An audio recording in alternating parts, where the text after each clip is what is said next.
Do you have something else, or do you want to come back to it if you do? No, I just forgot to start recording, so, We'll start recording now. All right. I don't know where Nixon fell. Yeah. Okay. Well, Mrs. Butcher's been sitting waiting to get in on me. I apologize, Mr. Butcher. Sorry about that, and happy birthday, by the way. Oh, you're muted. You got to take yourself off of mute. Here, I'll mute you. There you go. Happy birthday. Okay, thanks, Lenny. I appreciate the note. No. Can we circle back to persons wishing to address the board with prior approval? Can we circle back to that? Because Brad, I don't want to keep you. Yes, I know you had a couple of things that you wanted to give. I'm going to show them the model.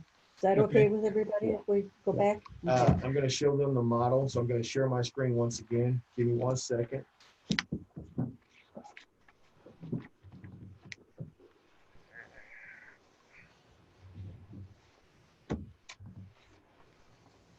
And then I'm going to also show you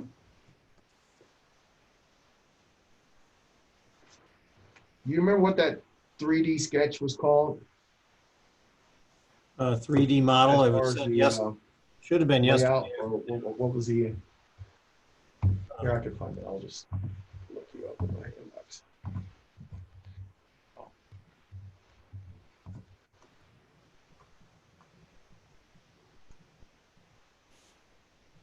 I sent it late yesterday.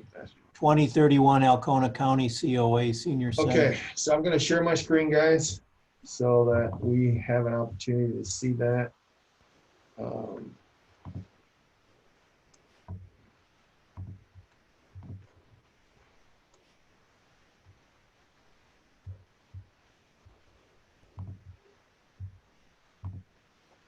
Oops.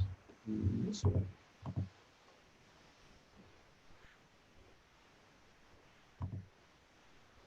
All right.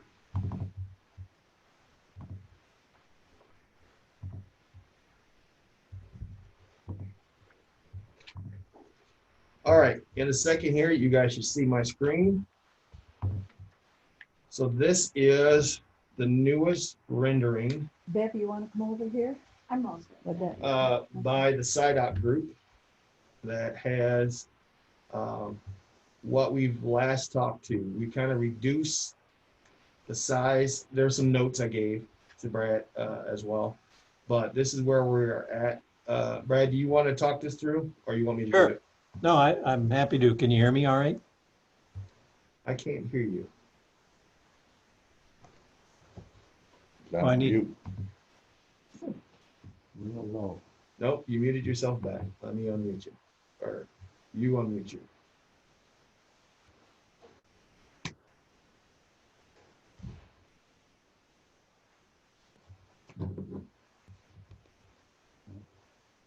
Try talking now. Let me unmute you. To do it. Looks like he's having technical difficulties. Computers. All right, try talking now, Brian. See if we can hear you. Testing, testing. 1, 2, 3. Happy birthday. Hello, hello. Yeah. I don't know why we can't hear you. And this is modern technology. I know, he was just talking Go 5 back to seconds ago. radios. I can Yes. hear him. Tin can string. They work. Can somebody else unmute themselves and talk and see if we can hear you? Yeah, I can hear him. This is Yvette. Can you hear I me? can also hear him. This is Jennifer, and I can hear Yvette also. This is Stephanie. I can hear him Can you also. say something? Can we hear you? Yeah, I can hear him. Oh, okay. Well, maybe because I'm share screen.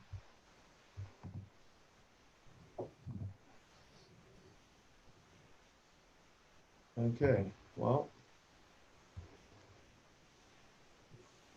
We'll stop share screen. Brad, see if you can talk to them. Can you hear me now? No.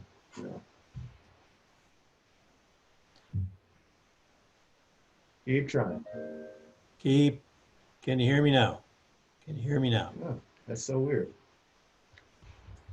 I don't know what to do, people. I can hear him. Okay, I'm probably gonna have to just go through it and sign it. I'm apologize, Brad. I don't know what's going on. All right. With it. So basically, um, this is the mock-up. We are right now hovering at about 15,484 square feet facility. Okay. There's some areas that we want to try to address, but here's the main entryway. So this is going to be our main entryway. Now, don't look at the zones. These are just zones. Okay. They're going to actually have a brick and mortar layout project design that's going to have doors and how things are opening. But right now, these are zones. So we're going to have two pre-arrival areas. We're going to have to the left our offices. Okay. And these are going to be a little bit like glass walls so people can kind of see in a fishbowl. But you're going to be able to kind of come in here and get into a secure waiting area, much like DHS has, to where you have a secure area where people can't get into the offices. We'll kind of have something similar like that, and then we'll have a reception area so people can come into a lobby. Okay. We will have training rooms, cubicle areas, offices for all of our programs, and storage. And we're going to have a staff break room so everybody's not using congregate areas to eat their meals. Up here, we're looking at our congregate zones, our dining area. That's going to be about 1,500 square feet, 1,476 square feet with a commercial kitchen, a large freezer unit, and a large pantry and additional storage. Over here is where we're going to have our transportation offices. This is where we're looking at for our non-emergency medical transportation officer right there. Our food services office, the food bank of Lincoln, where we're going to be able to, people can come in and talk to the food pantry so they don't have to be embarrassed. They can come straight to the back of the building, access the food bank pantry right here, and then they can just go right on out there. Our groundskeepers equipment, as well as the groundkeepers, storage, stairs that lead up to the upstairs of the building. Over here, we're going to reduce the size of the computer lab. We don't need that big of a space for a computer lab. We're going to slide the recreation area over and extend the aerobics area, to hold two smaller dance studio size. The reason for that, we want to be able to have an aerobic area for people can kind of do like Zumba, CrossFit, P90X, those kind of different activities. But we also want to have an area where people can actually take dance, like ballroom dance with mirrors and things like that. So that's also going to be in there. Over here in the other blue zone, we're going to have a full functioning workout gym and weight training area. This is where we hope to use this zone as a multi-purpose. So not only is it for the seniors, but we're going to try to rent it out or use it out and have memberships for the community. So they can come in on the second access door right here, use their key fob to get in, and would have access to this area. Now we're still going to block off some of these other areas that people can't get access to, but this is what they're going to get. So this is going to be a blocked off access so they can go into the aerobics area or go into the workout area and then leave the building. This is also how we kind of insulate against the COVID or any other future pandemics, because people can choose what time they want to come in and work out. Right here in the green areas, this is what we're looking to use for our day center, which is basically having a privacy area, a secured area, to where we can have higher needs participants to come in and get activities, arts and crafts, and those things that they would need. So this is kind of our conceptualized design. I want to move you here to our 3D rendering of what the project is going to kind of look like. So this door right here is this door right here, this primary access, okay? So this is kind of our 3D model render of what the project and building could look like. So this is it from the front.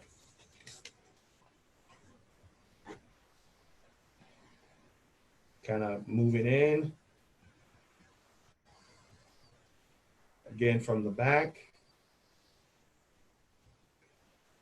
entrance again, or side entrance. And that's pretty much it. Now, with the amazingness, if this would get out of the way, of technology, we're gonna do this and show you where we're looking at putting this slice of heaven.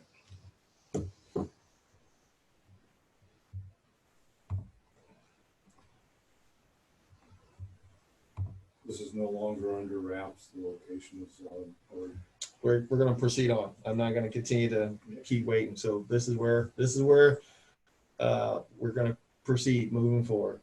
So give me a second here to process this to Google Earth. Oh yeah, we're at Dolores' house. Hang on. We were playing with this earlier today or yesterday. Now I gotta remember where the heck I'm at. Hang on. You need to be on Church Street. Traverse, well, yeah. Where you need to move. All right, so this is where Google Earth is. Yeah. So all right, so this is where we are at normally, okay? So this is our current location of the building, okay? So now, let me get my bearings here. Where are we? Road Commission is this way, so we need to turn the other direction. There we go. All right, so now, this is where we are looking. Let me move this bar back out of the way here. Just get out of the way. So this is where we are looking. So this is Mills Industrial Parkway. Okay. Now, right up here is the 40 acres that they are looking to let us use on this project, which would extend from here to the cleared out field here. So this is about 40 acres. Now I can tell you from topography, this area is not flat. As you can see from the slopes, we have about 10 to 15 degrees of dip and rise. So what we're proposed to the Downtown Development Agency is we're gonna probably build somewhere up in here, which is the flattest piece and cut the cul-de-sac. Because back up in here, somebody else owns all of this nice little happiness. That would be perfect because it will be access to Barlow Road or up in here. But for right now, this is where we're looking at. Mills Industrial Parkway, which would put us literally right here from downtown. So people would be able to come in and just come right up the road, right up here, and drop in. So what would that look like from the ground? Oh, they didn't go back there. I'm sad at you, Google. But anyway, this doesn't have a 3D rendering, but as you can see, it's pretty nice property. There's a lot of rise in elevation through here, but this would be the new home for the senior center project, or the senior center / community center project. Of the flattest piece, like I said, this area up in here or right up in here is the flattest spots that we're looking to proceed with. Quick question, Lenny. What will happen with the old building? What's going to happen with the old building? We're going to keep it. It's going to be a fixed access that we're going to open it up to anybody in the community that may be interested in renting it, using it. You know, it needs to come up to ADA compliance, but it's going to stay as a fixed asset within the ACCOA. So we're not looking to sell it. We're going to keep it and use it.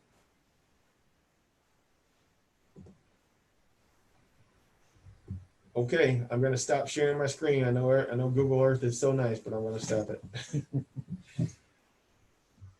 Sorry, Brad. I was hoping you do that. All right. All right. Hey, see, now yeah, it works. Exactly. Yeah. It's your birthday. I know. It's like you're not supposed to work today. God is telling you take the day off, go play golf. Bye. But yeah, that's kind of the project. Yes, the cat is kind of proverbial out of the bag, but it's been out of the bag a while. Ask Brad. He's probably gotten 10 calls from companies that are like, hey, I want this as a project. You know, I want to go ahead and start bidding on this. There's some other things that we need to talk about this project a little bit later. Anything else, Brad? Did you want to add to that? I think what I just wanted to bring up, Lenny, was that that area you were pointing to where the cul-de-sac, I just want to raise it with everybody else. It appears that that whole development isn't really being developed. So it seems like an open palette to me. And I thought that it made more sense to perhaps shift the building site down to the area of the cul-de-sac, and maybe the cul-de-sac changes its location without upsetting too many people, because this development would sit nicely at the southern end of that where it's most flat. And I don't know if you emphasize that enough, but I'm just trying to re-emphasize it. And Yeah, then, flatter means less money to build. And then the exterior views were really just a way of taking the massing of the building as determined by the floor plan layout, trying to determine what it might look like with a roof on it. That's all. No, that's all it is. It's really a three-dimensional, we call it a mass model. It has no detail to it other than walls and a roof. So, Now, Dan, don't you guys own up right behind that area? Doesn't the school? No, No, there's a couple other properties, in between there. It's close, but I believe there's at least 2 property owners that you have to cross before you're able to access the school property. Okay. So that's our little, go ahead. It shows stairs here, Mm-hmm. up and down. Where's that to? I thought it was a single floor. Well, it's going to be upstairs because that's where some of the mechanical and storage is going to be. And because that's not public access, that's more like mechanical, we don't have to provide like a lift or an elevator, but that will be like for storage and things like that we kind of already have. Like we have 3 levels of storage in this building, which is weird because you go up and then you go up again and you go up one more time and then you talk to the ghost that lives here apparently. But there's 3 levels of storage up here. So we're just doing 2 levels of storage with that. Now, we've been very cost conscious of what it would cost to try to get something like this in this project. So, we have a green zone where we want to be, primarily of what we want to be able to pay and how we'll be able to pay. So that's where we want to stay at. Another question. I always figured a building that was rectangular would be cheaper than having all these different, Peaks and valleys. yes. It won't be pretty. So you want to put a shoebox out there? I'm just curious. I mean, I've seen a couple around the different places and they were very attractive, but they were rectangular. Yeah, that would be a Brad question that I just lost you on the TV here. Brad, can you tackle that? Since she wanted to know. yeah, I heard it. I heard the how question. The shoebox mentality, like basically like like a rectangular view, would that be cheaper than having buildings with peaks and arches and things like that? Well, I mean, I don't think we're at peaks and arches. Oh, hang on, Brad. We lost you again. I know. Technology, man. Zoom has been having so many issues now that everyone in the world is using it. It is no longer. It is out of the bag. All right, try it again. Testing. All right, we got you now. Okay, so we don't have, those elevations that we've drawn, or that 3D massing model, is really based upon a layout of the floor plan that was based upon program. None of that is final. I think just based on the way spaces relate to one another, circulation happens, and the way we have access to the building, 2 different, I have a primary access and a secondary. It doesn't lend itself well to just a big rectangle. And if we were to force it into a rectangle, we might have to compromise something else. So I'd like to say absolutely the layout of the building as shown is still conceptual. That doesn't mean it won't simplify or get less expensive as we start to refine things. But it is a good point that's made that, a rectangle has fewer corners and corners cost more. But, we're doing our best to try to both solve the program and hit the budget. So at the moment, we've attempted to solve the program. Now the next thing is to hit the budget. Yeah, and we definitely have a budget for this. I have a question for you. What about excavation up there?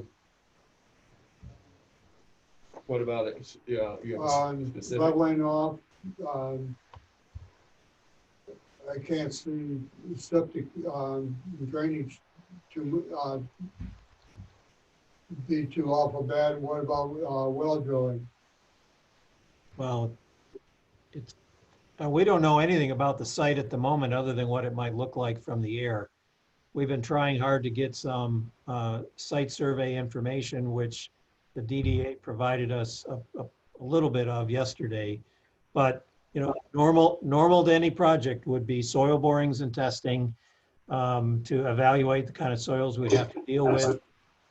Balancing of the site with regard to grading and excavation. All those things are things that happen in any project, typically not this early though. Okay, So once we get the concept, the next stage is to get the more detailed floor plan, and then the next is to present it to a teacher or a builder and say, how much could you build this for? And that's the next step from there. That's before you check on the well and the septic. Well, septic's not going to be a problem, but the well might have to go down a long ways. It might be a pretty expensive project. Well, that's kind of what we're talking about though, when you go with the hard costs and soft costs. So what is the hard cost for the building site, you know, and then what are the soft costs, which is the inside, the fixtures and the desk and table. So all of that has to hit our budget number, which what we set at the beginning of this project as a budget number. Because, you know, there's several ways to kind of skin this cat.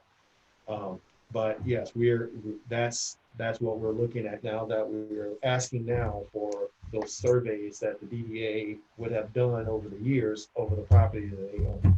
So now we're asking and saying, okay, what's the environmental studies? What's this? What was here before that? You know, those kind of different things, so that we're not surprised. Like, hey, this is the Indian burial ground. Congratulations, you can't use it. Or hey, this is qualified as wetlands. Sorry, you can't build on it. That's You know, right. those surprises. Yep. You know, so we want to make sure that we have the historical survey of all this information and all that before we say, okay, there. So that is in the works. Okay, I don't think we have anything else for as far as the building project. We can go with the commissioner's report. Well, I got one Dolores, and her question. more Go ahead. comment. These three blue buildings or rooms at the end here are activities and Mhm. fitness rooms. If we're going to keep this building, why couldn't this building be our weight room and our dance Because studio? it's not ADA compliant.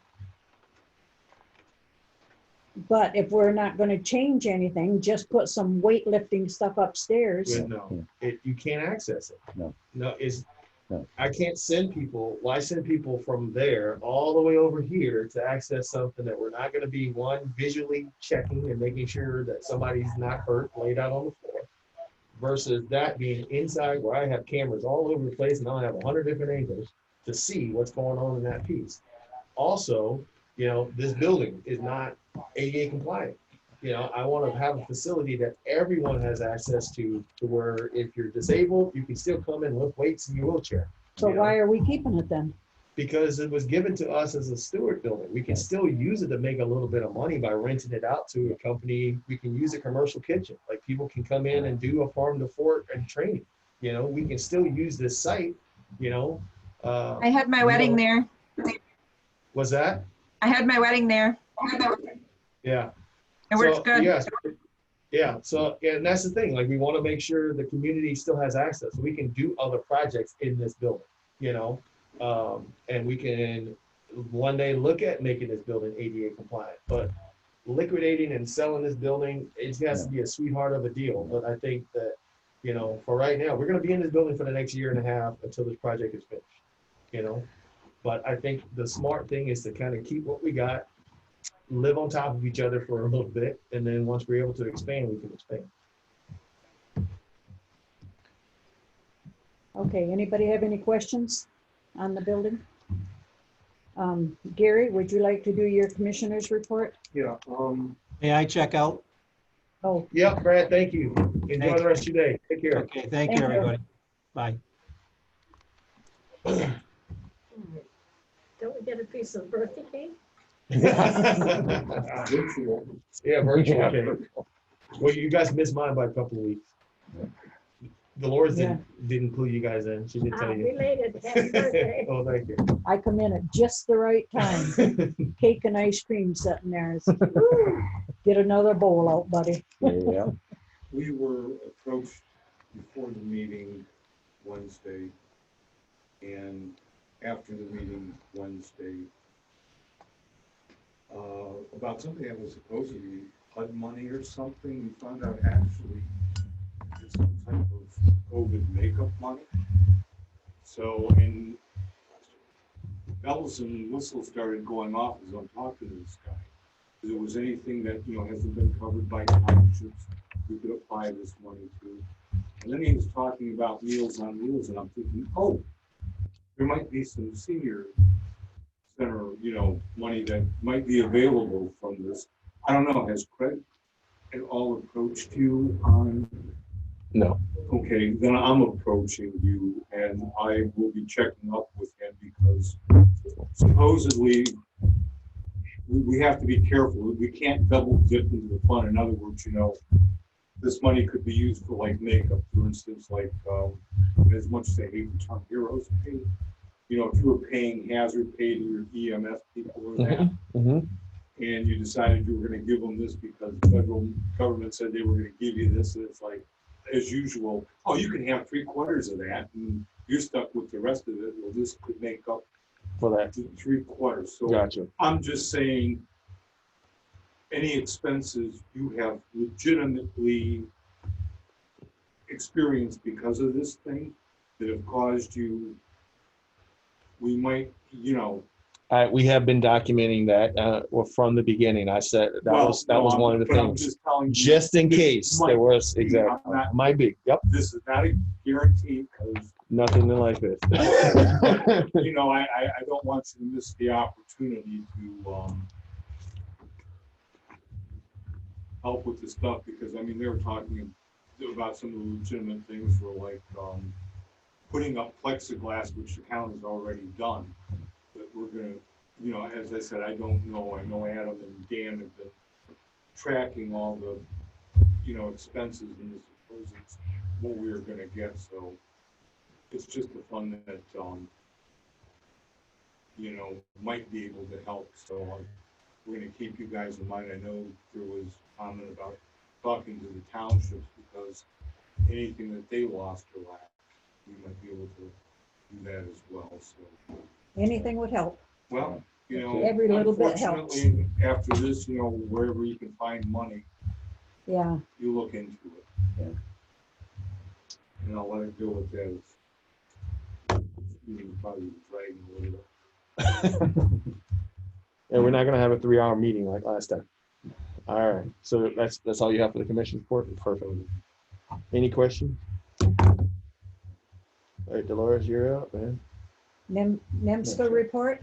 That is Yvette. She's still there. Yep, I'm here. So I sent a note out to all the directors yesterday. I'm talking about the direct care worker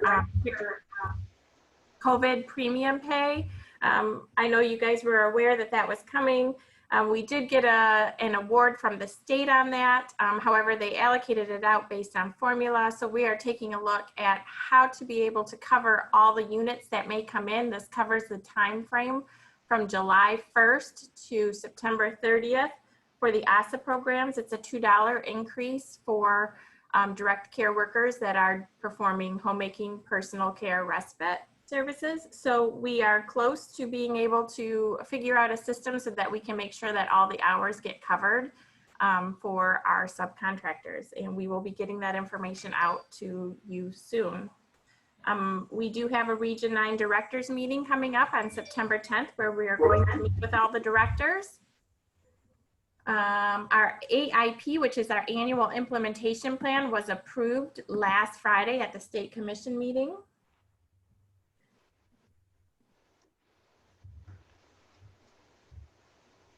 And then the other thing that we are working on is our NCQA, which is our quality assurance. We are getting reaccredited for that right now. So we have gone through the first phase of submitting. We are now working on questions that they've had, and we'll be resubmitting that shortly. Lenny, I just want to acknowledge we did receive your response, I believe, for the My Choice waiver program for Gina's letter. And I believe, though, there's still one outstanding for ASA. Is that true? No, because you submitted both to me, so we submitted both in together. Okay, so they're together. Okay, so we'll review those carefully, and we'll get back to you as soon as we can. Mm-hmm. All right, and that's all for me, unless you have any questions. So are you done? Yep. Yes. Yvette? Yes. Can you hear me? Yep. I'm all set unless you have questions. No. Okay. So they sent the ASA program sent, when I first started, we were given a corrective action report for the My Choice waiver program. Yep. And then in November, you guys had a corrective action report that I wasn't present for, but I received that documentation as well. And we have addressed most of those concerns on there. And then we triggered an internal audit for ourselves. Yvette is scheduled to come to our site to do an actual audit. But like I said, I believe in transparency. There's a lot of things that were done that were just kind of laissez-faire. We fixed that. We went out and purchased a few tools that's going to help us with our accountability. One of which is a client service that is through Generations. They're a Michigan company that will help with our internal billing, client tracking.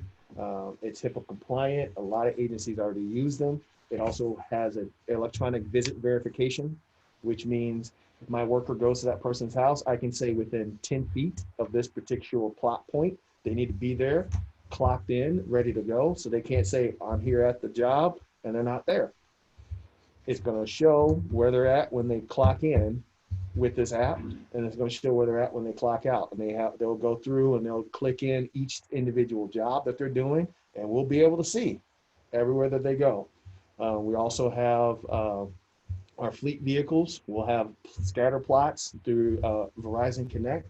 And these are not expensive software. This is like barely $100 a month to have this accountability and tracking so that we have a good, quick internal audit process so where we can pull these files and these trackings. So we'll have all of our scatter plots for all of our home delivered meals, and we'll be able to say, okay, why did we go all the way to Barton City to drop off and then drive all the way back here to Lincoln to drop off? Nope, the faster and easier way to plot is to go from here to here to here. And then that's going to calculate our mileage and what we're using and all the other different things. So, and even in our internal audits, we found about 40 to 50, what I call case files that were not up to operational standards. So we're in the process of rectifying all of those files. So Do you need Lenny? nope, she's going to come in and give her in-home service report. Oh. So, but we think NEMSCA, like I said, we don't know what we don't know, but we have the operational standard handbook for a reason. So we are going to be in compliance. We're going to make sure that we get up to speed and make sure that we are doing what we are obligated and on contract to do. With that, in-home services. Come on in. Trying to stay away from everybody. All right, so this is my report for July. Total home delivered meals was 2,349. That's hot, frozen, emergency, and SAC. Obviously, no congregate meals. 249 homemaking hours, 112 and a half respite hours, and 54 personal care hours. Can you give that to me again? Homemaking was 249. 249. Respite 112 and a half. Personal care 54. Okay, so. I mean, you can have this copy if you want. No, I wanted to just kind of, I wanted to kind of reiterate a point that I made earlier. Can you make copies of that for each one of the board members, please? So we had 249 plus 112 plus 54 gave us 415.5. And then if we multiply that out by what we should be getting, that should, so based on those rates, let's say our base rate or what we're asking is the $15 rate, we should be receiving $6,225 just off of those projections. And I can tell you that that's not what we're getting monthly in that program. Just out of curiosity, is it like half of that? It's we get about 24% in grant reimbursements, and then the rest goes towards millage and, whatever applied funds. So that's what it breaks down to. So But like donation wise, are we getting? I would have to look at the donation on the projection sheets. I don't really keep track of these donations, but I do for like clinical workers.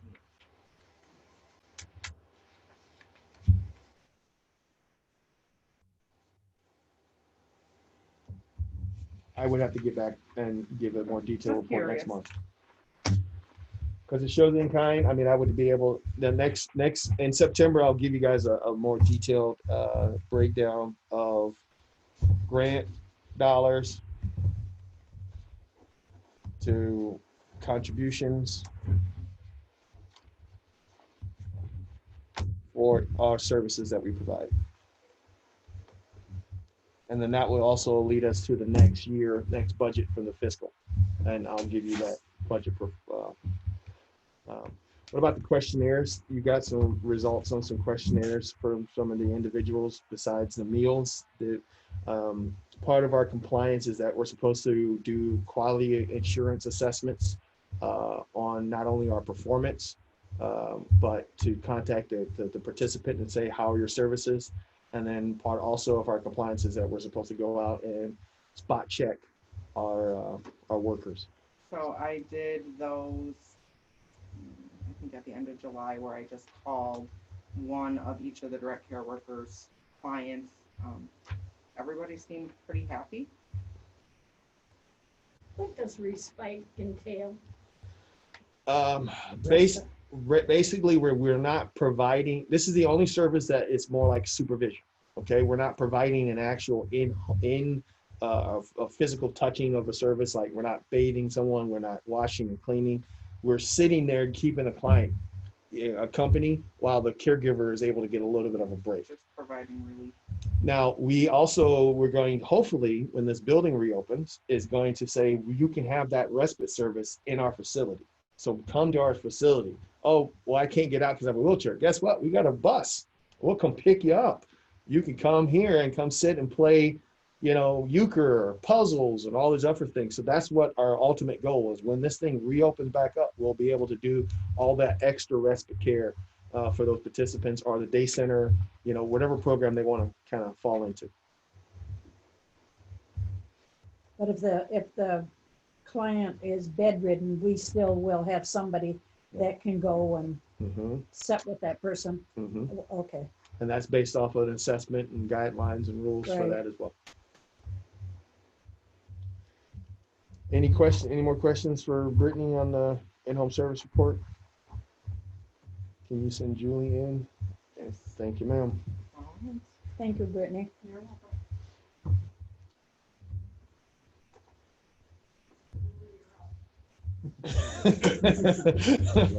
What'd you say, you're next? Yeah, you're up. I'm hoping to be done here in like 15 minutes here. We can blow through. Do we have that ready? Yeah. So Julie LeCure is our food services manager, and she's going to be giving the food service report.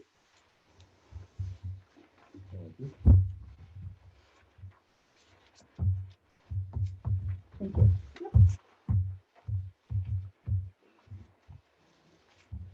Okay, I gave you all a copy of the outdoor dining plan that we're gonna see if it's feasible. There's a picture on there of my version of the parking lot out here at the inn by the dumpster, that one. Dan, you guys would have gotten that email to you. You and Steph should have a copy of that. We are planning on having the congregants park across the street instead of how some of them were parking beside. And they'll have to walk across. They have to have masks on until they're seated. And the tables will be set up in the parking lot by the building. Once everybody's seated, they could, or they're seated, they could remove their masks. A staff will ask the diners if they want the vegetable or, you know, because some people don't like certain things from the meal. So we're kind of take orders a little bit. And of course, what kind of milk. And then we're going to be having all disposable plates. We have styrofoam trays and plastic silverware. And in the packages with the silverware will be straws and napkins, salt and pepper. And if they would need more of anything, they just ask and we can get them extra of whatever. They're going to have a couple garbage cans out there for them to dispose their trash. And we'll be bringing the food out then on a cart and handing it out to everybody. In the event of bad weather, or actually before that, well, they will have to take their temperatures and wear a mask if they have to come in and use the restroom. And then of course the face mask while they're in the building. Let's see, where was I? In case of bad weather, they'll be eating in the building, which then they'd have to do their temperatures and stuff then. And then the staff would wash and sanitize the tables and chairs and break them down and bring them back into the building. And I have a list of the hours that we'd be working on those days. So basically, we're looking at 30 people by reservation using 2 of these tables, like the white tables that we're on, like our meeting on, to seat 6 people. And we have that marked out in that parking lot out there to the right. And that's would be where we would look at reopening. Now, Alcona County is lumped in with Saginaw. So instead of being lumped in with like Alpena, because Alpena is in a different phase than what we're in. Yeah. Okay. So we were lumped into Alpena, we could have a lot more flexibility than what we're doing. But because we're lumped into Saginaw, which is over 99.5 miles away, probably more than that, because I think 90 miles is the standard. I think we're probably like, No, my wife's brother lives in Bay City. It's about an hour. yeah. Okay, so I was right. Yeah. So yeah. So that's where we're at. So we're lumped into that area. So, but this is our solution. We need approval because we need to have unity that we're going to do this together. So, but like I said, it'd be congregate by reservation with the guidelines that Julie set forth. Still trying to be contactless, but it's a start. So what time are you going to serve food though? From between 3 and 6 on Fridays? Is that Oh, what no, that that means? was, this is the time we'd be working. Yeah, this is the staff. The meals would be the same as it always was. Excuse me. So everybody will come in and eat at 5 o'clock. Right. We would actually come in a little earlier to get, to be seated. Right. We would be serving at 5 o'clock. Yeah. And how many people are you thinking you can serve? 30. 30 people. Do you think if we would serve from 4:30 till 5:30, we could serve more people? It's Or do not, you think they would it's not come? the more, it's the max. We're maxing it at 30. Well, that's what I'm saying though. If you can have longer hours, you could have more people. Because this one's not gonna sit there for an hour. Maybe they will, maybe, I don't know. It's just a logistic thing. So like basically, we don't even know if they're gonna even come in. We're just trying to say, this is the time that was coming. We can serve 30 congregate participants. We average between 40 and 50 congregants normally. Right. Before this. So we just figured, okay, we did 30 people outside dining just to kind of give us a baseline of where we can sit, So 30 is kind of where we figured, okay, it's a little bit more than what it was requested because we're technically not supposed to have inside more than 10 people, but we're outside. So that falls within guidelines. We measured the spaces with a tape measure to be within compliance. and it's outside. Mhm. So we're pushing the envelope at 30. So I don't want to try to get more, and get like 50, 60. So we're still trying to get that nice and rounded number of having 6 people to a table, 2 on either side and 1 on either end, And if it should rain, we would do it inside. oh, When do you but plan on starting this? Once you guys give us approval, we're going to send out a robocall and start taking reservation. It's gonna start getting chilly and dark at that time. Well, we still got the month of September. We're playing it by ear by COVID. Right now, we haven't done any of it. We just basically closed down our program. This is an attempt to see how this goes, to see if it's manageable. Have you ever? Lenny, how many congregate meals did you say you were serving before COVID About 50? Between 40 and 50. Yeah. per day? Yeah, Yes. okay. Well, the thing too is you gotta remember, there are people that are gonna not feel comfortable about going, Right, and people that are sick and tired of this thing and wanna get out. Mhm. yes. right. So 30 might be a good number. And the other thing is I'm hearing rumor through the mill, it's either September 4th or the 14th. There might be a change to all this. September 4th, her guidelines ends. So I'm monitoring that because there's a lot of stuff that are, because activities also is affecting. We have a gray area with activities. Alpena, you can do gyms and activities. Alcona, you can't. So, but that's going to end September 4th if she doesn't reinstate the guidelines again. So this is we try to think this out as best as we possibly can, trying to keep everyone safe. Have you sent a questionnaire to see if people would be interested in a noon meal instead of an evening meal? Right now we're trying to start small. Eventually, I would like to offer breakfast. We do breakfast, lunch, and dinner if possible. But I know, right? Roll their eyes. I know. Hey,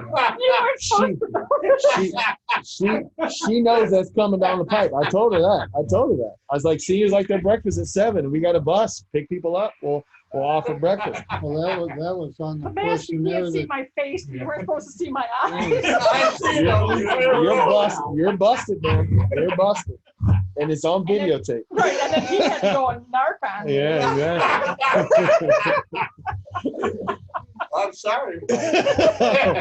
So hey, you see what I did? They roll my eyes behind the back. Yeah. Well, I just happened to be sitting. If you would have been looking at me, I would have rolled my eyes still. Well, I'd like to make a motion that you open outdoor dining. Okay. I'll second that. Oh, Bev with the win. She slides in there. Roland, did you have a question on this? no, No? Okay. Anybody else have any questions? All in favor? Aye. Opposed? Looks like it passes unanimously. Are you asking the No, ones he on the thing? he raised his hand. Dan, did you oppose or did you vote in an affirmative? He votes in the affirmative. Steph, Okay. did you vote in the affirmative or the negative for open? Affirmative. Okay. I'm Perfect. sorry, it just looked like his hands went up. Yeah. Yeah. Okay. So we'll send out a robocall. What time do we have to make our appointments by? We'll set that up. We'll get with them. Okay. We'll probably say something like around 3 so we know what to cook or something like that, or maybe even earlier. 3 is kind of late. Well, maybe even earlier. So probably around noon. Probably about noon would be To- good. That way we make sure, we do the second, the last run with, The a extra fresh food. meal for however many need it. Okay. I think we should make something special for the first meal, like a grand opening You're gonna barbecue turn or people something. away. They could, once we have get them 30, have them pick a number between 30 and 40. Ideally, like I said, we want to keep 30, so if we have some overflow, people want to eat, we'll cross that bridge when we get there, but we're trying to keep it 30. 30 is our magic sweet spot out there. And I know there's been some hot times out there. So we're keeping it around 5 o'clock. We will be at least cooler, but there are some hot, humid days out there. So But this is like a step in the reopening process. That's the way I look at this. This is a step. And you can always adjust it a little bit too as we do it. Is there a way to, if you could close off the road for certain hours of each day that you're feeding? We're gonna close off that parking lot. We're gonna cone that parking lot completely off, so you can't even pull in. You know, we had originally thought up there, but there's no way to get the food and everything up carts up those stairs safely. So we're just gonna do it right there, and we'll just block that off, that whole access off. We can't commandeer that parking lot across the street because it's not ours. Okay, that's what I was confused with. Yeah, because that would get to Dolores's more that she's looking for, because that would be bigger space. But we would have to ask Sheila Phillips and the village to do that, and then figure out how to move all the cars. But that's not ours to commandeer that space. Okay. Any questions for Julie? Also, food services is going through an audit. We're in the process of getting that done, you know, so we're working on that. The staff is working on getting into compliance and making sure that we are ready to go for next fiscal. Are we done with Julie then? Yeah. And just how many of you are eating lunch today? So I have 1, 2, 3, 4. Aren't you going to eat, Lenny? Mm-mm. Okay, so just 4 people? Mm-hmm. Okay, that way I make sure I have that all set up. Okay.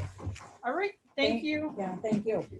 Who do you want me to send in next? No, Nobody? nobody. Okay. No. Okay, so I lost my other page here. I'm gonna give the Food Bank of Lincoln report. So just so that you know, I have it here. There it is.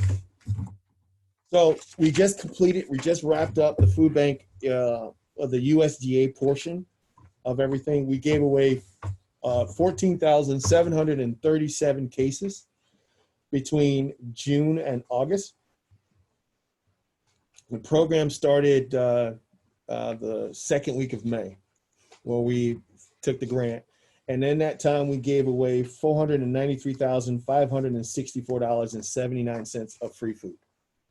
So about $500,000. What are you looking at? This report. This report. I'm reading the numbers. Oh, we don't have that then, right? Do you want that? I mean, I can No, figure. we don't need it. Yeah, I figured you were just Okay. gonna read off numbers. So about $500,000 we gave away in free food in 12 weeks with the USDA. Now we've been doing our food pop-up pantry for 22 weeks. So when we add back in, we're almost at $750,000 in free food that we've given away. So over $700,000 for food that we've given away in 22 weeks of the Food Bank of Lincoln's starting in March. So that's pretty awesome, you know, and this has been a very daunting task. We are done Friday. Please, sweet baby Jesus, we're done Friday. and the schools are open and that people are able to get their food on that. I know Dan just had his last grab and go of the summer on Monday. So we're hoping that we'll take a deep sigh and breath so that we don't have to do this again. We're going to go back to a more localized project. So we're going to call people and say, hey, how's your food? Do you need this? And start doing it that way. We're also going to be working with some of the backpack programs at the schools to kind of target those families. We do have one more, because I'm a glutton for punishment, one more pop-up pantry in September, and that's on the 18th, but that's for the census. We're going to give away food. We're going to give away bikes, bikes with helmets. I bought, we wrote a grant for the census back in April, and we were awarded a grant to promote the census. Well, the world ended and basically closed everything down. So there was not going to be any census numerators. So we bought a bunch of bikes that are still sitting upstairs that I want to give away. I bought those bikes for kids to have it for the summer. Apparently, they'll do it for next summer. So we're going to give away a bunch of youth bikes with the helmets and everything if people come in and register for the census. So if you register for the census at that event, your name goes into a drawing to win a bike. We have a couple of other community partners that are going to do that. So we're going to give away food and we're going to give away bikes. Hopefully that entices people to sign up for the census. It's 9 questions long, We'll have census enumerators going around to the cars, asking the questions, doing that, and hopefully we'll get some people that are willing to do it. Oconee County was undercounted by 65% as a county. That's a lot of money that we didn't get. And we were undercounted really bad between the 0 and 5 bracket. So people just think that we have no kids in Oconee County, you know? So we were really, really undercounted in those areas. So that's why we're trying to push the census. So September 18th, Mary, I will send you a flyer if I had not already about that. But great job to the food bank. Hey, Lenny. Yes, ma'am. Quick question for the census. Don't they have to have their family code or their code that they get mailed to them to complete in? How do you do it while they're in the car? Because, well, the census has different, now they have this mobile questionnaire that they basically will be able to kind of do it that way. Becky Lohman or Laura Bowman, I think her Bowman, Miss Bowman, we'll just say Miss Bowman. Laura Bowman basically has it to where they can do it from the car. So they know how they're doing it. Okay. I don't know how they're doing it, but she's in charge of pretty much the northeastern region of the census, from Traverse City over to us, of how to do the census. So she and I have worked together to try to figure out how to get Oconee counted. So. And where's this event going to take place? They're at the senior center? Nope, at the middle school parking lot. Okay. Hopefully we'll get out of the school's way and the school and the district won't be on top of each other. So we're probably going to maybe deploy food around by the Sugar Shack, because the school will probably have kids in the parking lot, as well as people will be in the parking lot at the elementary school. So we're probably looking in that little drive by the baseball field and the Sugar Shack of putting. And that's on the 18th? That's on the 18th. And you'll have flyers? I have flyers and a Facebook post. Perfect, thanks. What about these other sites that we take the food to? Unfortunately, we're not going to do that because we just don't have enough food. Because when we order from the Food Bank of Eastern Michigan, it's only for like 300 families, or and we're going to try to open up 2 trucks. I'm anticipating that we're going to get somewhere about 360 to 370 cars, because when we did it by Lincoln only, that was about how many cars we got, and that was just to give away food. I figure if we say we're going to give away bikes, we're probably going to add another 50 to 100 people who are just wanting to register for the bikes. What if they've already done it and they forgot? So now they're going to do it twice. That it'll show up and they won't be able to do it. Yeah, Okay. they won't be able to register twice. Yeah, okay. So it's only for the people who are registering that day that they're getting access to the bikes. Mm-hmm. Okay, executive. I have a question on the free food. On Friday, when I was doing the pop-up pantry, 2 staff asked me, who's paying for this food? The USDA.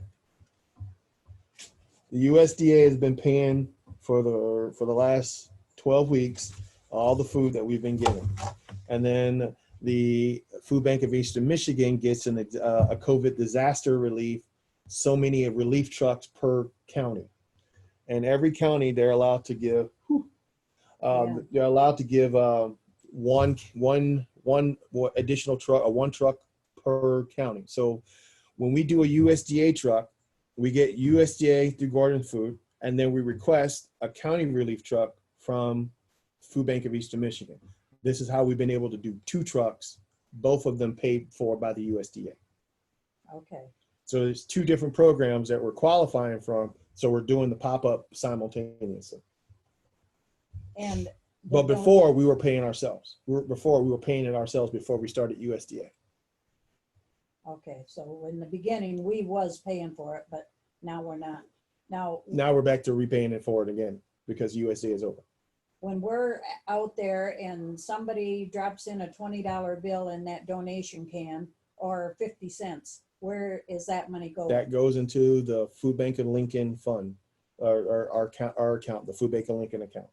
It goes into our account, though. The Food Bank of Lincoln account.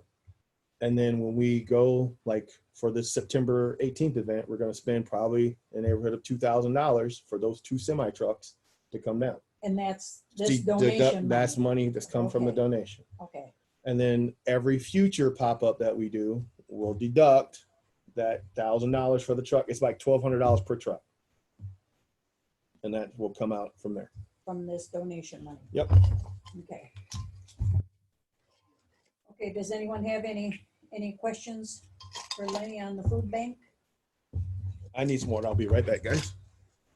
I know, Glenny, you take a lot to Glenny Yeah, and Curran, and I got 2 places at Hubbard Lake that I go to, and they're all very, very appreciative of the food. So, I guess somebody's gonna have to call all these places. I don't know. are we, If they, we'll have to ask him, are we gonna deliver to these places Friday No. again? No. This This- coming Friday? this coming Friday, yes. Yeah, that's what I'm That'd be the last thinking. one. And Be then the in last September, one. we're not. So, so We should when call you them and tell deliver, them. when we deliver to these Should make out the paper people, saying about the 18th. Oh, yeah, Pass maybe. it out to people. Yeah, that's a good idea. Do you think on Friday's distribution that you could have some kind of a flyer saying it's going to be the 18th, but these other sites are not going to get it? They must come to the high school. Yeah, I'll get that out. I mean, I was going to It'll do be it. in the paper. It's going to be in the paper. It's also going to be in our newsletter. It's going to go. We need to change how we get people's information. Like emails is the best way to get a lot of this stuff out. So we don't have to burn through so much production and paper. Well, it is, but you got a lot of seniors out there that really need this food and they don't do emails. I see you guys on Facebook. Get out of here. You don't see me on Facebook. I have no not idea how not to do it. unless you have a friend that posts it on there. Okay. Okay, does anyone have any questions for Lenny on the pop-up pantry or the food giveaway or? Okay, do you want to do your executive director report? Sure. I want to talk about programs. We just hired Mark. He is our non-emergency medical transportation driver. He's a veteran. I'm not going to rag him too hard. He's an Army guy. You know, he's not a Marine. You know, Army stands for ain't real Marines yet. So, you know. Better be careful. Hey, Semper Fi. That's all I got to say. Yeah, well, we got Navy guys that. Oh, get out of here! around. You swabbies, get out of here! All right, but yeah, we hired him. He's been doing our transportation program so far. We've taken people to Alpena. I got a veteran trip. We're taking a guy down to the VA in September. So that program is starting to pick up. We're getting a lot of requests for transportation. We're going to be working out shopping runs. So we're going to take people shopping into town or shopping into Lincoln, you know, these areas. So, you know, you'd be surprised how many people are would brave COVID to kind of get out because they just don't have the access. So we have a lot of interest in doing that and getting people back and forth to their appointments. Like we had, you know, simple. Guy could not get literally a mile from his house to Alcona Health Centers. He called us and he gave us a $3 donation and we took him there and back. You know, we didn't ask for it. We're like, sure, we'll take it. And we were able to provide that service to him so he can keep his appointment because he had canceled, couldn't get his appointment. So this services is doing exactly what we're asking for, is to provide that assistance. Secondly, we just hired another gentleman by the name of Paul. He is going to be working as our daycare center coordinator. Paul has a master's degree in psychology, and we're looking excited to, you know, see what he can bring to the table for us to kind of help grow this potential day center. You know, respite is a very big, important thing that people want in this county. Unfortunately, we don't have the facility right now to handle any people with expanded Alzheimer's or dementia diagnoses. So we have to kind of say we can't handle that. But we are dealing in a social model. Our day center is a social model. It is not a clinical model. We're not trying to be a nursing facility. We're not trying to do that. We're just trying to provide expanded respite by doing some fun games. Like one of the games I talked about, and I really want to see it happen. it's you know, balloon pop, where we have people who are in wheelchairs. We attach a string and a balloon and give them a pin, and we have red versus blue, and we'll have like a little war out there in the parking lot. I think that would be hilarious. I watched it done, and it was the greatest 2 hours of my life. I watched one lady just moving in her little wheelchair, and she's just popping people's balloons, and she was just dominating. You know, it was like a capture the flag kind of balloon pop, and that was fun. It was stimulating her brain. It was getting her outside. Other than just having a sedentary lifestyle, the staff was having fun, you know, and it was just fun just to kind of be around that, you know. I'm sure we've all seen the viral videos of people playing Hungry Hungry Hippos with wheelchairs and the baskets. These I are like the simple one where things that they're we can fishing. do. Yeah, See the one where they exactly. bring fish in and the clients get to fish? That's super Yeah, cool. they fish in a little pond, a little way pond. And here's the thing, by us having a transportation bus doesn't limit us for what we can do. We can take people to the NOAA Museum. We can take people to some of these state parks, you know, and just kind of spend the day, you know, as long as they're safe, as long as they're in an area that we can do that, and we have the staff to assist the clients, we're unlimited of what possibilities that we can do. So that's the exciting part, to be able to. Now, COVID-19 is pretty much closed everybody's day center program, but that doesn't mean that we can't learn the rules, we can't implement the policies, kind of get our feet ready so that we're getting our toes wet. You know, we're not looking for more than 5 to 10 participants, just to kind of see how this is going to run. So those are the programs. Like I said, we had our first home health participant. We are working with that. That's going to grow as more and more people comes out. And I talked to you also about our transportation. Also, I want to talk to you guys about activities. There were some requests about doing some activities, both indoor and outdoor. So we could, in theory, do an outdoor adult fitness class where our septic is, in that little grassy knoll area. I don't know if I want to do it in the parking lot. We could in the parking lot. It's a little bit uneven, but it is like unforgiving. If you fall out there, you're hitting concrete. But if you fall in the grass, we just laugh and giggle, you know, hopefully, you know. I'm trying to find safe ways to places to do things, you know, because we can't bust everybody out there, but we could, in theory, do some type of adult fitness, you know, on cut grass that are out there. So that's kind of the things that we're looking at. We're also possibly looking at doing upstairs, a max of nine people in that hall. So that's more than enough. We can provide more than enough safe space to do an adult fitness class up there if people want to go. Now, here's the confusion part. Gyms are closed in this current phase. We are a senior center, so we're under a different regulation that has a different kind of gray area that says as long as it's under so many participants, we can kind of do that. However, people have been closing their activities. How would you guys like to proceed? We can do indoor fitness based off of guidelines from the state that we keep it under 9 people, and we can do outside fitness based off of space. We can do both, or we can do one or the other, but we need to kind of have an idea before we run out of time to kind of do this. This is like another step to trying to reopen to some normalcy. This is all well and good, and I like to hear it. What about being insured for accidents, just like the dinner out there on the cement? We are all that is covered with our general liability coverage over our building. So we have insurance that all that is covered. What about the baseball fields or the park that's behind? What's that? I'm sorry? The baseball fields and the park that's kind of behind you guys. No, we're going to do we could do that, but that's like I said, busing people over there. We were talking about, and that's off-site. That's a different insurance bracket when now it's off-site. But we're talking about keeping it on-site in the grassy area right next to our parking lot. Okay. Are your employees have CPR? Some of them are. We were not able to get research due to COVID-19. So, you know, I'm certified. A couple other people are certified, but some of our new hires are not certified. would you be able to, maybe before the next meeting, get all the employees' names and what they do, what their jobs are?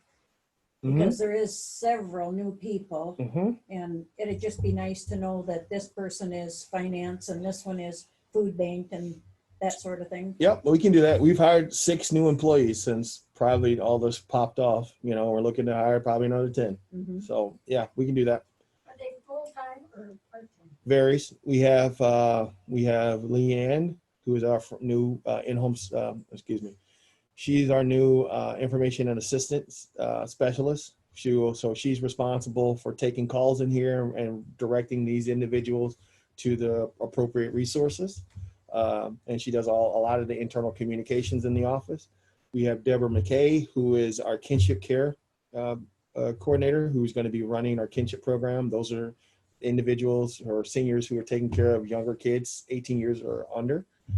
So she will be doing that program for us. And we have Tony, who is our administrative clerk, who is kind of doing our internal auditing and accounting.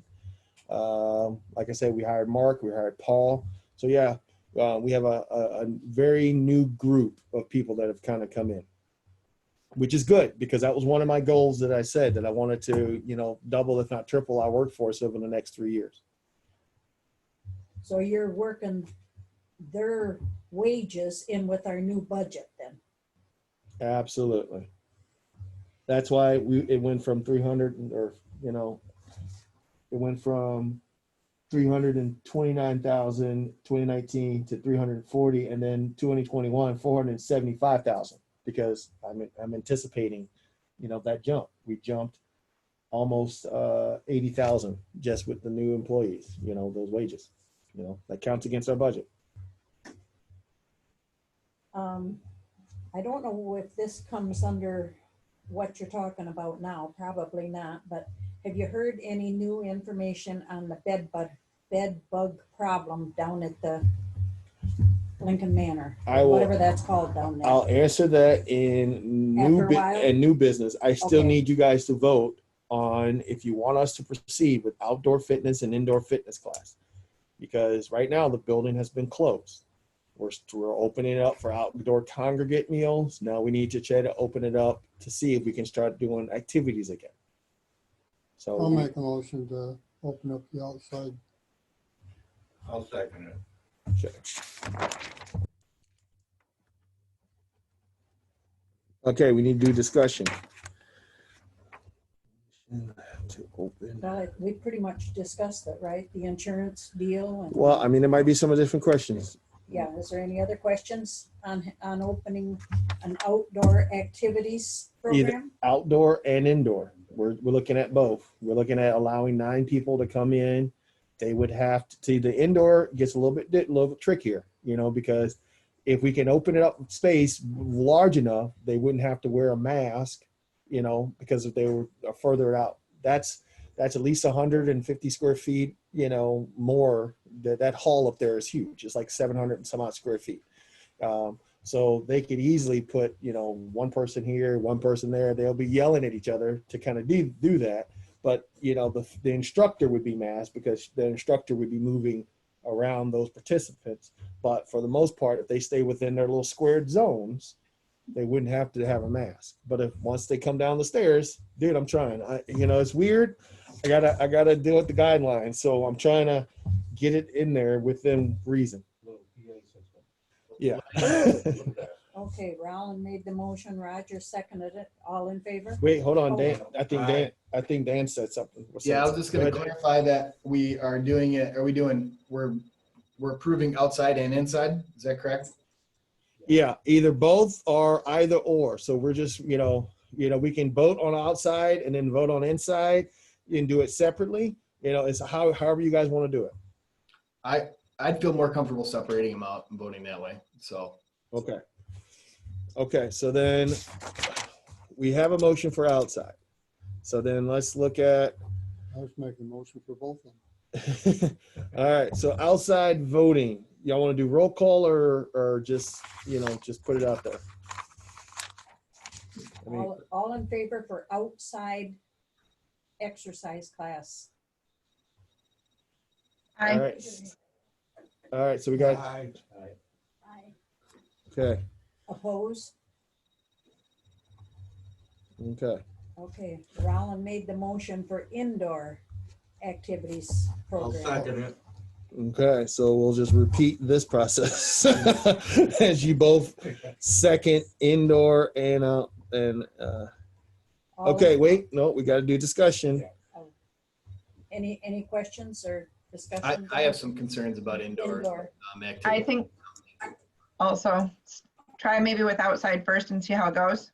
I don't know what to say. She said she has some concerns. Both of them both have some concerns about indoor fitness, probably because, you know, circulation of air, close proximity to people. You know, I can see where they're coming from with that.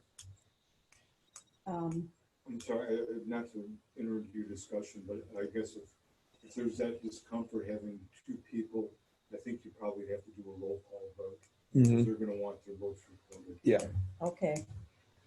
I'm sorry. No. I was going to do that. We have to, but just take their concerns into consideration. Yeah, it's like our student athletes aren't allowed to do anything inside yet at this point. So I just have a hard time potentially putting a very vulnerable population, inside when some of the youngest and, maybe most active people are not. So that's just where I stand. So You want to? We can tape. Also, that order is still hinged on September 4th, right? That's that September 4th order. If we want to wait and see if that ends, we can table it and say, okay, we can pick this up at the next board meeting, or we can, Everyone agree to table the indoor activities till the September meeting? In favor? I make a motion to table it till. So, Roland, you're going to withdraw your motion then. All right. So For just indoor, yeah. Just table. okay. Table. Okay. Oh, might as well. That's one way to get your name on the minutes anyway. All right, so we're going to table this until after the governor's executive order. Oh, we have to take a vote? Okay, To table. yeah. So you say all I'm not those sure in what favor? I'm supposed to say. All those in favor to Oh. tabling the motion for indoor? All those in favor of tabling the motion for indoor activities, exercise? Aye. Oppose? All right. Okay, So, that will That'll be, go under old business when you. Yeah. I'm sorry, I'm not just trying to. no, hey. So that will that'll be, be in the We'll take all the minutes. help we can get at times. yeah, seriously. All right, so we're going to table that motion. Okay, so that looks like that came in. Now, to answer your question, I have not found out any more additional information about the article or what was going on. As far as services, we're still unable to provide services to certain participants until we get an all clear order At Lincoln Manor. at Lincoln Manor. Are we going to the door and just handing the food in to them? Or are we not doing anything down there? In-home services. We're not going into the apartment. We are still providing the food. Some food, okay. But that's a guideline that we're not. That's not something that's new to us. NIMSCA also does that for their My Choice participants and their services providers anytime that there's an issue of bed bugs. Am I correct, Yvette? Yes, we have agencies that won't go in once there are bed bugs, but it's not that, there's nothing that states that you can't, but just out of protecting your staff, et cetera. Right. Now, if somebody from Lincoln Manor calls up here and says, I need to go to the doctor in Alpena, can we take them? You're asking some gray waters. It all depends. Yeah. I support in taking them. We have to take extra precautions. Like the last time, I had to purchase 7 dog collars, flea collars, and put them on the ankles of our participants, because that was one of the trainings that I got, that you know, if you have a flea collar and that they won't attach to the pant legs or get into your shoe, that you would carry them. We also had to put booties on them, you know, to stop those bed bugs from traveling. So, you know, ideally we would want to try to make sure that our staff is as protected as the consumer. So we would have to cross that bridge when we get there. Okay, we'll move on to the committees. Building and grounds, I don't think it's time. fundraising. That's you. I know, should I I think I don't really have anything. Do you I have think any I ideas? really think for next fiscal we need to look at possibly hiring a firm to do our fundraising. You know, or really having someone that's going to be dedicated to doing that, because I think we're missing out on lots of money, you know, that, you know, we could be making. We could be doing a whole lot of events, you know. If I can get the program to everyone, you know, to where I'm not having to put out all the small fires, I think that would be great. But, you know, grants and fundraising, you know, if I have to take over it and get it in there, I'll be willing to do it. Do you think we need to hire a firm, or could we hire a person that is real good at it? I would have to find that person. If we can find that person, but you know, that's a staff position. So think about it. If we hired a $10 an hour associate, that's 20 grand. 20 grand for their services. They need to bring in at least 20 grand plus an additional funding just to make it even, you know? So, Which is true for a firm too, though. Alpena Senior Center has a program coordinator. Yeah. But here, I don't know. We've tried a lot of things, haven't we? Hire one, see how it works, and if can't do anything, can't get the people to do anything within six months to a year, we'll have to let her go. right. Because I've tried, first time I got on the board, I tried to get them play bowling and have tournaments and go up to Alpena and compete with them, because they go up to Sheboygan and a couple other places before everybody goes to Florida. But nobody wanted to do it. Yeah, we got the computer things out front, and we took them to Greenbush. I think we probably took them to Glenny too, for this bowling stuff. No, they don't do it. Well, And to put on dinners, we were very lucky to get our money back. Well, Put on any kind Instead of dinner. hiring someone, we might want to think about collaborating like I with said, the we can look school. at that at some other time, but yeah, definitely for next fiscal, we need to definitely Okay. address it. Because I think, you know, we don't forget fundraising also counts the stuff that we do out there for the pop-up. So I know the fundraising is there. We had people donate their entire stimulus check to us. So the goodwill is out there. We just got to do it correctly and do something that somebody wants to do, you know, like a gun raffle. People are gun enthusiasts up here. They may not like bowling, you know, pick things that people want to do, maybe a bass tournament, you know, go out to, you know, a lake out here and sponsor. So there's things we can do that doesn't have to break the bank to probably do it. Okay, program and planning. And personnel, we will do that At the end here. at the end. And nomination committee is, It's not, but I know Miss Bev, you're looking at the end of September. September meeting will be your last meeting. I remember she telling me that. So we need to be looking for another board member. Yeah, I've been trying to find people that I know in the phone book, because I don't know the phone numbers. And the only other thing I can know to do is go up to the door and knock. do you have anybody in mind out in Glenny that maybe would I take? put the word out at lot. Nothing. Nobody's yet? interested. Yeah. I thought the lady who did the grant for you guys for that playground equipment, she might be interested, but I haven't heard back. Yeah. Don't seem to be interested. All right. So we'll keep looking. Okay, and the old business, reopening plan of action, we've already discussed We that, already discussed, right? we already discussed that, yep. So we've already kind of covered that. There's Okay. one thing that I kind of have to cover really quickly here. I don't want a decision on it today, but I do want to introduce it as a potential option, okay? I'm handing everyone a draft bond sheet that is what was given to me by USDA that I met with the county commissioners as well as All right, give it to her. as well as the treasurer to talk about that. Okay, thank Um, you. This was one of 3 options they gave us. The USDA gave us 3 different funding options.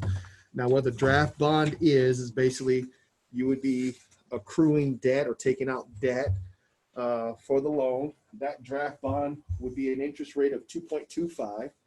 Here's option number 2. I'm going to give you all the options. Let me make another copy here.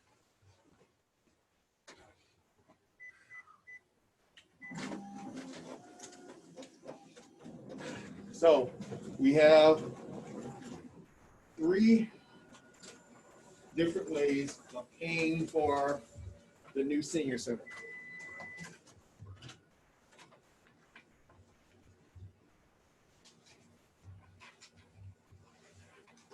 Okay. So they gave us 3 different tiers that we could ask for from USDA. We can ask for 5 million, 3 million, and 1.5 million. That was what they were willing to give to us. This is pretty much guaranteed money from the feds, okay, that we can request and that we can have access to. One was for, I lost my $1 million sheet. Can I make a copy of this? Yeah. Yes. Yes. Okay. So one was just for the senior center. We estimated at 1.654 mil that we could get at 2.25% interest. Okay. And the way this works is the first interest, we pay the interest payment would be the first payment of the year. It's 2 payments a year. Okay. So don't think of it like a mortgage. It's 2 payments a year. The first payment would be $18,615. And then the second payment would be principal and interest. Okay. So it's the next 2 columns, 18 and 39. And then that will total out the $76,000, $230 payment. And then that would go all the way out for 30 years. Okay. So that's how that would work. So I think we could possibly get this project done in that sweet spot. That's my sweet spot. That equates to about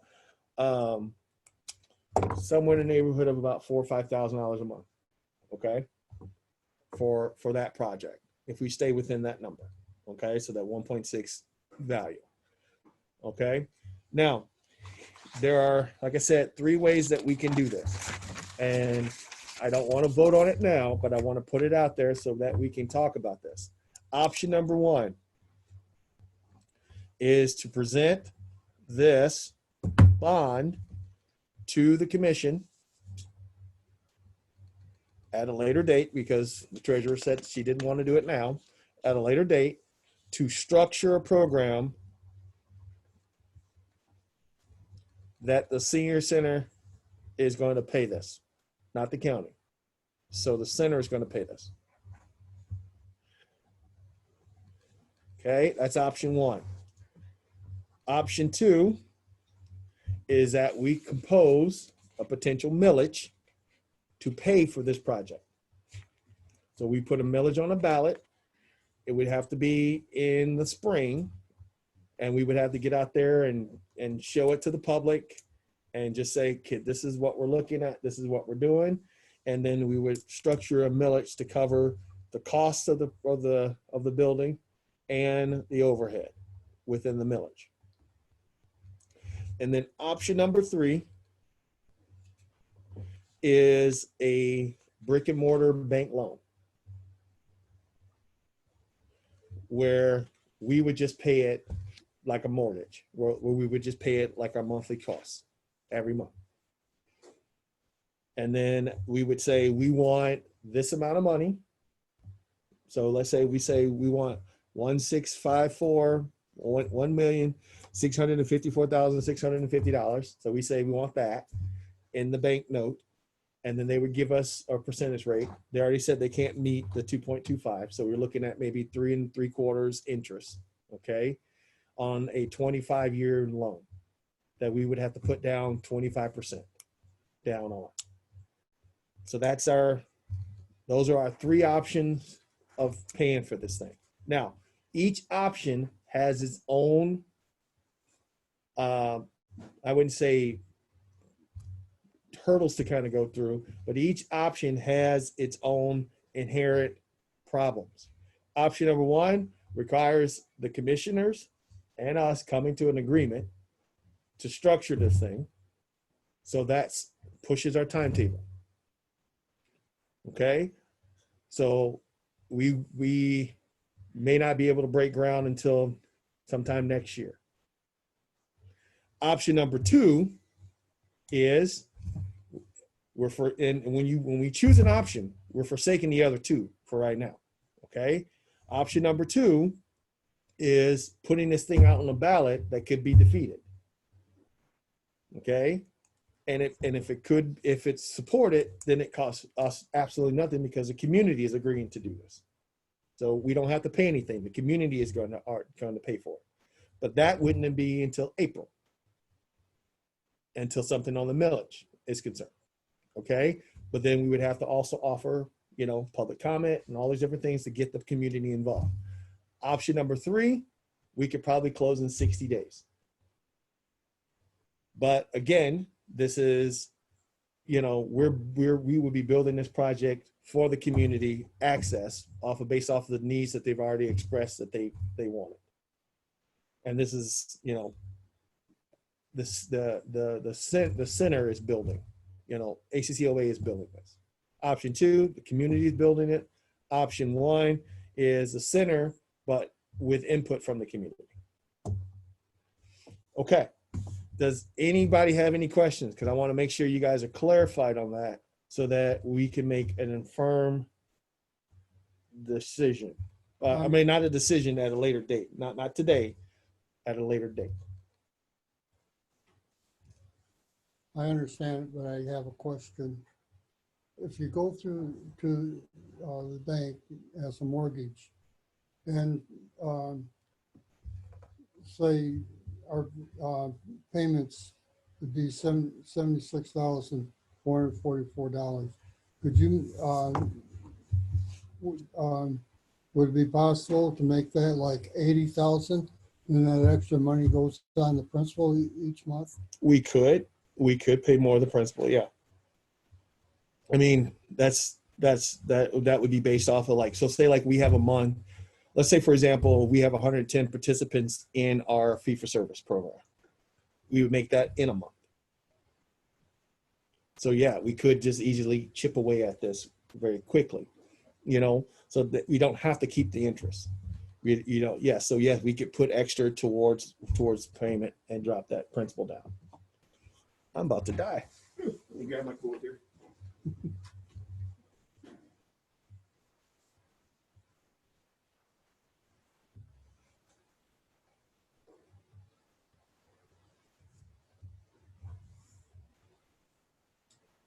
What would be the difference if